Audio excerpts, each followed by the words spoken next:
Thanks for taking a few minutes with us today, Emma. You recently put a blog out on your blog, Humosh, the blog, talking a little bit about adaptive um, AI or adaptive CX, just adapting really.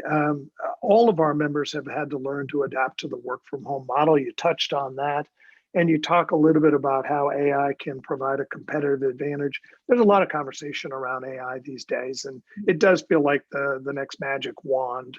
But give us a little feeling and insights to what you were writing about and how that could help members. Absolutely.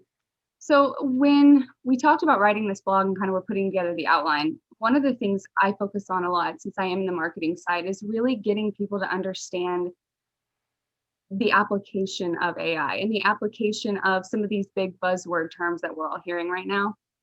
Because you hear them everywhere. Everyone offers it. AI powered this, AI powered that.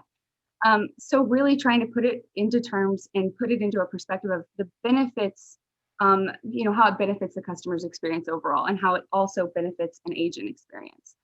So that was primarily, the article overall was also to give a current state of where the contact centers exist right now with the pandemic.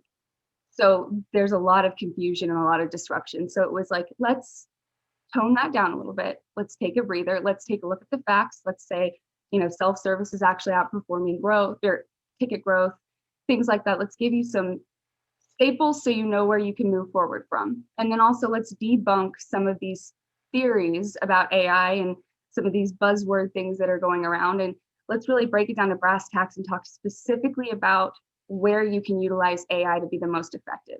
Because that's something that I hear very commonly in our industry is, well, everybody wants to automate everything. And that's actually the worst thing that you can do. There are very specific channels and capabilities you can use AI for that will benefit your agents and benefit your customers. But if you try to do too much too soon, especially in the middle of a global pandemic when everybody's going remote and everything's kind of up in the air, inevitably it never goes well. I mean, I've experienced that in the past few months as well, where you'll get on a chatbot here or get on an IVR there and nothing's talking to each other. You're repeating yourself 15 times. I was on the phone for 3.5 hours the other weekend, just for, a cable internet related thing for work. And at this day and age, it kind of feels unacceptable.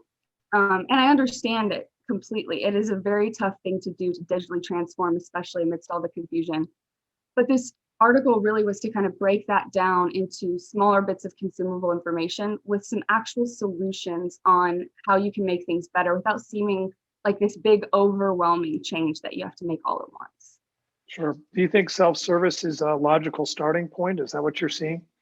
It is. So we're seeing that people that have implemented self-service very quickly at the beginning of the pandemic actually saw a much better, customer satisfaction rating and actually an actual increase, where other people that were relying on tickets and help desk things like that, they were seeing kind of a decline, an increase in that resolution time, and then a decrease in customer satisfaction.